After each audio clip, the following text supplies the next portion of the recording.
Olá, turma, tudo bem? Eu acho que essa é a nossa última aula gravada, né, depois nesse período de pandemia. E o tema, né, afinal de contas, a nossa disciplina é Introdução à Saúde Pública. Então, eu espero que ao final da disciplina a gente consiga definir, que vocês entendam, né, o que é saúde pública, né? É muito comum as pessoas usarem esse termo de saúde pública reduzindo a uma dimensão só, que é o que vocês devem estar vendo nos jornais. As pessoas falam saúde pública quando a saúde é financiada pelo sistema público, no nosso caso brasileiro, pelo SUS. Mas saúde pública não é só o sistema que é financiado pelo sistema público, né, pelo governo. Acho que isso é uma coisa muito importante da gente entender e sair do senso comum. Então, vamos ver hoje o que é saúde pública, né? A gente já viu no decorrer da disciplina, das nossas aulas, mas vamos fechar hoje um pouco e organizar esse conceito. E é claro, né, para a gente começar a discutir o que é saúde pública, vamos dividir um pouquinho, vamos pensar o que é saúde, né?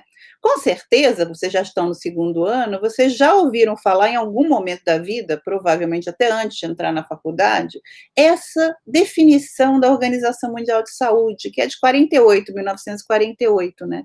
Que a saúde é um estado de completo bem-estar físico, mental e social, e não somente a ausência de doença ou enfermidade, né? Se a gente estivesse na sala, vocês iam levantar a mão e iam falar, não, já ouvi, claro, né? Agora, vamos pensar, né? Quando essa definição, ela tem um problema, né? Ela é tão ampla, tão ampla, tão ampla, que é impossível a gente ter saúde, né? Porque, imagina, como é que você pode ter um completo estado de bem-estar físico, mental e social, né?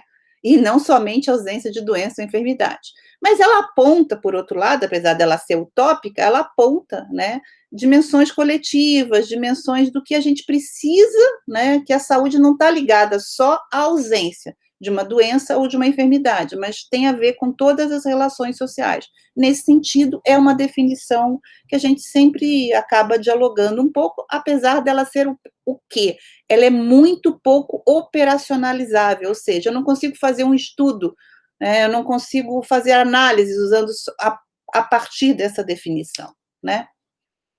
Então, e ele é exatamente, né, ele é muito subjetivo, e ele pode inclusive ser utilizado para práticas, usar práticas de controle, exclusão de tudo que for considerado indesejado ou perigoso. Então, sempre quando a gente ouvir essa definição de saúde, é bom que a gente lembre disso, né, que ela é utópica, inatingível, pouco dinâmica, tem esse caráter subjetivo, e a gente remete um pouco a toda aquela discussão que a gente fez no começo da disciplina, sobre as concepções do processo saúde e doença, né? Então, quando a gente for repensar um pouco o que é saúde, né? Agora, tem um aspecto positivo, né, que a gente pode pensar na saúde, né, que é isso, ser saudável é mais do que ser doente, não estar doente, não ser doente, óbvio que não, né, de não estar doente. E às vezes as pessoas têm as doenças e conseguem conviver, né, andar a vida, às vezes a gente fala essa terminologia, de uma forma adequada para aquelas pessoas, para aquelas populações, né. E isso é um sentido de produzir a sua própria saúde, né, que tanto pode ser produzida pelos meios tradicionalmente conhecidos, né, que as pessoas vão utilizando nas suas sociedades, nos seus territórios, nos lugares, na sua vida, né, e por ações que influenciam o meio, né. Então isso é uma discussão muito importante, né, lembra quando a gente discutiu a questão da deficiência, né, porque exatamente se você consegue recolocar as, as limitações são muito menos, às vezes, da deficiência do que como o meio se organiza para responder, como a sociedade se organiza para responder às dificuldades, às incapacidades daquele conjunto da população, né? E isso significa o quê? Que nós precisamos de ações políticas, né, para reduzir as desigualdades, para melhorar a educação, da cooperação intersetorial, garantindo a participação da sociedade, né? Então, tudo isso, e talvez hoje, né, com a pandemia da Covid, esteja colocado mais ainda do que nunca, né? No Brasil, um dos marcos que a gente tem de concepção de saúde vai ser muito importante para a Constituição e para pensar a organização do nosso sistema de saúde, do SUS, o braço público, né, do sistema de saúde, apareceu na oitava Conferência Nacional de Saúde, que foi realizada em 1986. E aí, olha a definição que foi colocada de saúde. Saúde é a resultante das condições de alimentação, habitação, educação, renda, meio ambiente, trabalho, transporte, emprego, lazer, liberdade, acesso, posse da terra e acesso aos serviços de saúde. É, assim, o resultado das formas da organização social da produção e quais podem gerar ou diminuir grandes desigualdades nos níveis de vida. Vocês estão vendo que a concepção de saúde é uma concepção ampla, ela não está limitada só à questão do acesso aos serviços de saúde. É claro que o acesso aos serviços de saúde ele é importantíssimo, mas não é a única coisa fundamental para a gente pensar a saúde. Certo? Então, vocês estão vendo que a gente pode ter várias definições de saúde, e dependendo do desenho, da opção, né, que nem era quando a gente discutiu sistemas, da opção dessas definições, a gente organiza os sistemas de saúde, organiza a oferta, organiza o trabalho dos profissionais de saúde de forma distinta, né? E, obviamente, os resultados também que a gente vai encontrar na população também serão distintos. Então, já pensamos um pouquinho em saúde. Agora vamos focar agora, vamos pensar em saúde pública, né? Então, ao saúde a gente colocou a palavra pública, né? Então, eu vou trazer uma definição super up-to-date, tem 100 anos. A gente está tudo dialogando com coisas de 100 anos, né? A pandemia, da gripe espanhola, agora, eu gosto muito dessa definição de 1920, do Irlon, que ela ainda continua. A gente tem que começar, é uma das primeiras definições que a gente tem de saúde pública, e ela é muito interessante. Olhem só, os grifos, os vermelhinhos, os negrito é nosso, tá? Não é dele. Mas olha só, como é que define saúde pública?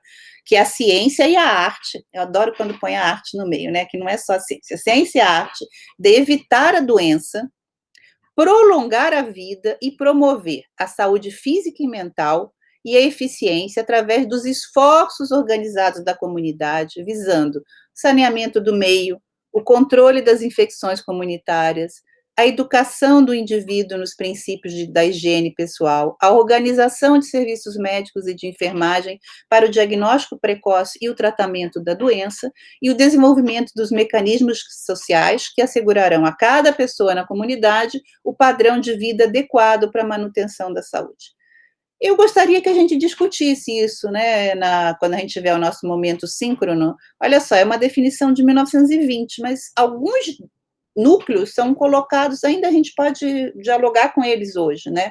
O evitar a doença, o prolongar a vida, promover a saúde, né? Que não é só a física, no caso colocava a mental, isso já em 1920, né?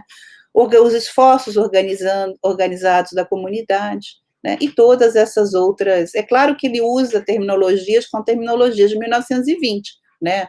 Infecções comunitárias, focando muito a questão da higiene pessoal. Hoje a gente trabalha com outros conceitos. Mas alguns dos elementos de saúde pública, eles estão colocados aí, são bem interessantes, né? Agora, vindo mais recentemente, né, para 1977, 1990, nós temos essas definições aqui que são, né, mais sintéticas e bem interessantes. Mantemos, né, a arte, a ciência, e aí, olha, promover, proteger e restaurar a saúde dos indivíduos e obter um ambiente saudável através de ações e serviços resultantes de esforços organizados e sistematizados da sociedade. Olha, a grande questão que está colocada aqui, a gente está falando não em promover, proteger e restaurar a saúde de uma pessoa, né? Não é assim como for a medicina. Quando a gente está, ou a fisioterapia clínica, ou a fonoclínica, o que a gente está preocupado? A gente está preocupado em promover, proteger e restaurar uma pessoa. Aqui na saúde pública, a gente está preocupado em promover, proteger e restaurar a saúde de um conjunto de pessoas, né? E isso são dinâmicas diferentes, né? E isso tem que ser organizado por conta dos esforços sistematizados da sociedade. Vocês estão entendendo a diferença, né, do atacado e do atacado e do varejo, vamos dizer assim? Então, as medidas, às vezes, para uma pessoa, elas são pensadas de um determinado jeito. Agora, para a gente pensar para o coletivo, a gente precisa ter outras formas de abordagem. Isso é evidente, hoje em dia está mais evidente do que nunca a necessidade dessas abordagens coletivas para a gente melhorar, promover e proteger a saúde do conjunto da população, tá? Em 2002, a Organização Pan-Americana da Saúde, ela coloca essa definição de saúde pública, De novo, olha só, esforço organizado da sociedade e principalmente através das instituições de caráter pública para melhorar, promover, proteger e restaurar, tá? Por meio de atuações de alcance coletivo. Ok? Então, acho que está ficando, espero que esteja ficando claro para vocês, né? Então, são as ações coletivas de pensamento de como você resolve, melhora a situação de saúde de uma coletividade, de uma população, né, usando várias lógicas, né, no sentido do conjunto, não só o individual. Lembrando que é diferente, né? 1 mais 1 não é igual, é sempre mais do que, não é igual a 2 necessariamente. Então, para você cuidar do conjunto, às vezes a gente toma medidas que são diferentes do que quando você olha só uma pessoa, né? Se você somar olhares só para uma pessoa, você não vai chegar a políticas e atuações que possam ser boas, né? Que resultem boas no sentido de resultarem melhores condições de saúde para a população e de usar melhor os recursos coletivos, financeiros, profissionais, de tudo que a gente tem à disposição na sociedade, tá? No Brasil, vocês já devem ter ouvido falar bastante, a gente fala bastante de quê? De saúde coletiva, né? A saúde coletiva, ela tem uma diferença, né, para a terminologia da saúde pública, que ela inclui muito a questão dos determinantes sociais e da incorporação de referenciais das ciências sociais para entender o processo saúde e doença, como a gente viu lá no começo da nossa disciplina, né? O Jair Paim, que é um professor lá da Federal da Bahia, ele define uma coisa, a saúde coletiva, como uma bem interessante, que ela não só é um campo de produção de conhecimento, né, que a gente produz, né, faz pesquisa, reflete, pensa sobre essas questões, né, voltados para a compreensão, né, da saúde, explicando os seus determinantes sociais, mas também é um campo de práticas, né, que são direcionadas para quê? Para promoção, além de voltadas à prevenção e o cuidado de agravos e doenças, e tomando por objeto não apenas os indivíduos, mas, sobretudo, os grupos sociais. Vocês já devem ter falado assim, nossa, a Ilene só fala de grupo social, de coletivo, você vai entender saúde pública, a gente tem que entender que a gente está tratando de grupos, por isso que eu estou repetindo isso no decorrer dessa aula várias vezes, né, para a gente romper aquela coisa do senso comum, que é só o financiamento, não é isso, tá? Só para vocês saberem, no Brasil a gente costuma dividir a saúde coletiva em 3 grandes áreas, né? Que é a área de epidemiologia, a área de política, planejamento e gestão e a área de ciências sociais e humanas. Por exemplo, aqui na faculdade, quer dizer, lá na faculdade, né? Porque eu estou em casa agora, a gente tem pessoas que trabalham com epidemiologia, tem mais, né? Tem pessoas que trabalham mais com política, planejamento e gestão, que nem eu, e tem as pessoas que trabalham muito com a área de ciências sociais e humanas, e tentam pensar todas aquelas abordagens que a gente falou, né, da saúde, olhando esses referenciais e tentando pensar, fazer pesquisa, produzir conhecimento, etc, etc, tá? Agora, vamos falar um pouquinho quais são os objetivos da saúde pública, né? Isso que é muito importante, né, para a gente ver se ela está funcionando ou se ela não está funcionando. O grande objetivo da saúde pública seria assegurar o bem-estar coletivo, elevar os níveis de saúde da população. Lembra quando a gente trabalhou com os indicadores de saúde? Então, se você tem uma saúde pública atuante, ela vai o tempo todo o quê? Aí você espera que os níveis de saúde da população melhorem, né? E isso vai ser base também para ter uma reprodução e desenvolvimento social, aquela sociedade vai ficar melhor, vai melhorar, né? Então, a saúde pública tem esses objetivos, né? Bem-estar coletivo, melhorar os níveis de saúde da população ao longo do tempo e diminuindo as desigualdades e as iniquidades, as diferenças injustas entre os lugares, e é uma base, né, para reprodução e desenvolvimento social, tá? Ela também vai ser responsável, né, por quê? Pela avaliação dos problemas de saúde da população e pela formulação e implementação de uma resposta para enfrentá-los. Ou seja, se a gente hoje, a gente pode ver claramente quem que é responsável para avaliar os problemas de saúde da população, pensando na Covid, implementação de respostas para enfrentá-las. É a saúde pública, né, que tem que pensar coletivamente as medidas que deveriam estar representadas no Ministério da Saúde, né? Então, você pensar isso, você avalia esse problema, pensando no conjunto da população e formula e implementa propostas para enfrentá-lo. Isso é a função primordial, né, da saúde pública e das instituições que são centrais, né, que se a gente for pensar no caso brasileiro, seriam o Ministério da Saúde, as secretarias estaduais e as secretarias municipais de saúde seriam fundamentais para garantir isso, né? Não é pouca coisa e deveriam estar fazendo bastante disso, ainda mais agora, né? Agora, vamos nós, saindo um pouquinho da Covid, né? Antes, né? Porque a gente tem recursos finitos e uma série de problemas, né? Que N mais um problemas na sociedade, nas diferentes sociedades, nos diferentes períodos de tempo. Então, uma das questões que vocês vão ler num texto que eu dou exercício da próxima aula, é um pouco isso. Como é que eu estabeleço prioridades? O que é um problema de saúde pública? De repente, se vocês fossem hoje secretários municipais de saúde ou fossem secretários estaduais de saúde, ou secretárias, né? Como é que vocês estabeleceriam prioridades, né? Como é que vocês identificariam os problemas de saúde pública? Né? Vamos pensar isso fora da... Agora tudo virou Covid, né? Mas fora, se a gente tivesse em outro momento, né? Então, isso é muito importante, né? A gente pensar nesse sentido. Como estabelecer as prioridades e o que seria um problema de saúde pública, né? Então, vamos pensar, o que é um problema de saúde pública? O problema de saúde pública, ele vai ter, olha, se eu não fiquei falando o tempo todo de coletivo, coletivo, coletivo, grupos, grupos, ele tem que atingir um certo número de indivíduos, né? Ele não pode ser, assim, poucas pessoas, sim, um número muito pequeno, no geral, você tem que ter ele tem que acometer um número maior de indivíduos. A gente vai ver uma definição daqui 2 minutinhos, esperem aí, né?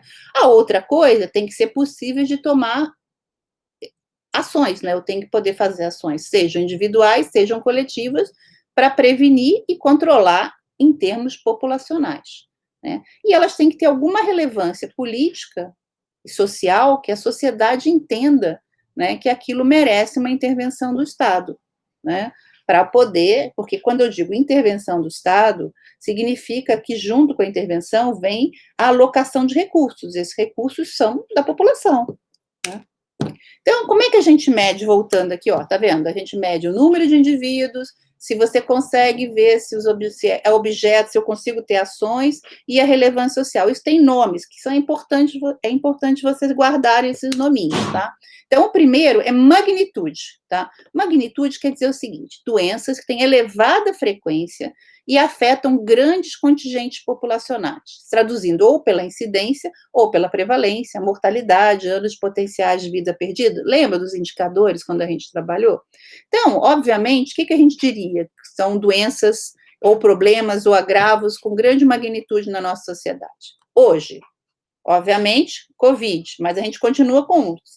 Se a gente estivesse fazendo essa aula 1 ano atrás, a gente estaria falando que, olha, doenças cardiovasculares, né, que aí inclui a questão da pressão alta, etc, etc, diabetes, a outra questão dos acidentes, as mortes violentas. Então, você vai dizer, em determinada sociedade, quais são aqueles agravos, aquelas doenças que têm uma magnitude alta. Então, essas questões que têm magnitude alta, elas acendem uma luzinha, e isso tende a ser um problema de saúde pública. Ao ser um problema de saúde pública, eu tenho que pensar políticas e usar recursos para melhorar, porque se eu melhorar aqui, eu melhoro o conjunto da saúde da minha população, certo? Então, magnitude é um exemplo importante.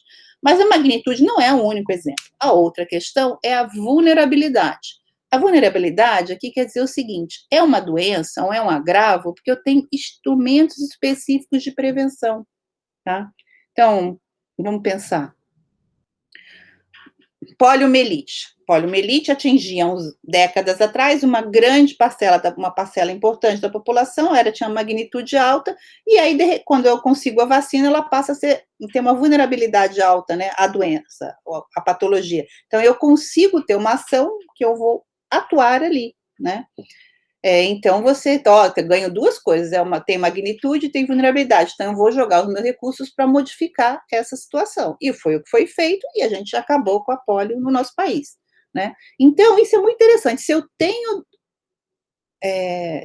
tenho medidas que eu posso utilizar para combater, né, e melhorar aquela situação, é mais fácil ela entrar no rol das coisas que eu vou combater, né, que eu vou atuar, que eu vou tentar influenciar e modificar. É claro que às vezes a gente não tem vulnerabilidade, né, e a gente tem outros que a gente tem que manter, tá? Então, vulnerabilidade aqui vai ser ou eu tenho medidas de prevenção, ou tenho medidas de promoção, ou tenho medidas de tratamento que são bastante adequadas, tá? Então, se eu tenho isso no meu rol, é mais fácil eu incluir como um problema de saúde pública que eu posso estar atuando. A outra é a transcendência. A transcendência, ela é muito importante, porque, na verdade, ela vai ajudar muito a definir onde eu vou colocar os meus jogar as minhas cartas, né? Onde eu vou jogar, eu vou tentar modificar e vou priorizar a minha atuação, se eu não posso priorizar tudo, né? Então, que a transcendência é um diálogo importante com o quê? Ela é um diálogo importante com a sociedade, né? E aí, como é que eu vou medir isso? Primeiro, pela severidade, né? Então, se uma patologia ela tem altas taxas de letalidade, hospitalização e sequela, ela já me chama muita atenção e atinge uma quantidade grande de pessoas. Mesmo que às vezes eu não tenho ações ainda muito claras, né, de vulnerabilidade, né, que eu possa atuar, eu tenho que chegar de algum outro jeito, como é o caso da Covid. Eu não tenho uma vacina ainda, mas eu preciso, porque ela é muito severa, tem altas taxas de letalidade, hospitalização e sequelas a gente não sabe, mas tudo indica que sim. Então eu tenho que atuar, mesmo eu não tendo vacina. Óbvio, porque eu não posso simplesmente deixar ao Deus dará. Se eu deixar ao Deus dará, tudo isso vai aumentar e vai ter um impacto, né, absurdo na população. A outra coisa é a relevância social, né? A relevância social é o valor que a população, que a comunidade, que a sociedade dá para aquele problema, tá? Então, se a sociedade dá um valor maior e ela acha que é mais justo ou injusto, então, por exemplo, a nossa sociedade pode decidir, nós consideramos que é um absurdo as crianças morrerem com menos de 1 ano. Então, você organiza, você prioriza ações que vão ajudar e vão diminuir a morte de crianças com menos de 1 ano. Estão entendendo? Então, a relevância social. Mas isso pode variar de uma sociedade para outra. Então, o que ela prioriza, né? Então, a gente prioriza, ao priorizar, eu tenho que alocar os recursos para fazer isso. A outra são as relevâncias econômicas, né? Que é claro que podem afetar o desenvolvimento devido a restrições comerciais, né? Perda de vida, absenteísmo.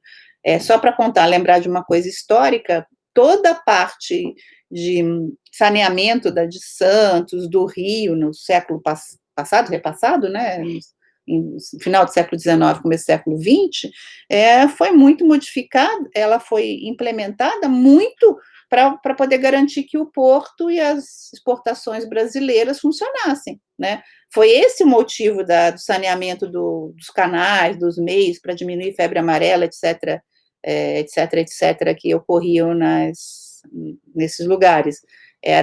A relevância econômica que foi o motor, né? Não foi menos a relevância social, menos a severidade, foi mais a relevância econômica.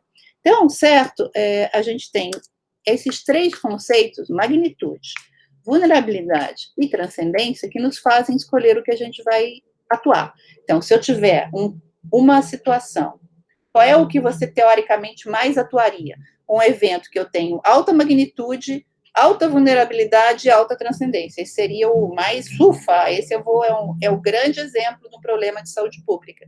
Eu queria que vocês pensassem um pouquinho sobre isso, né, para a gente discutir, né, e também queria que vocês pensassem um pouquinho em relação à Covid, né, a epidemia que a gente enfrenta agora, como é que vocês classificariam ela em relação à magnitude, à vulnerabilidade e à transcendência, para a gente discutir no nosso momento síncrono, tá bom, pessoal? Então, bom resto de dia, não sei, ou boa noite, não sei a que hora vocês estão assistindo.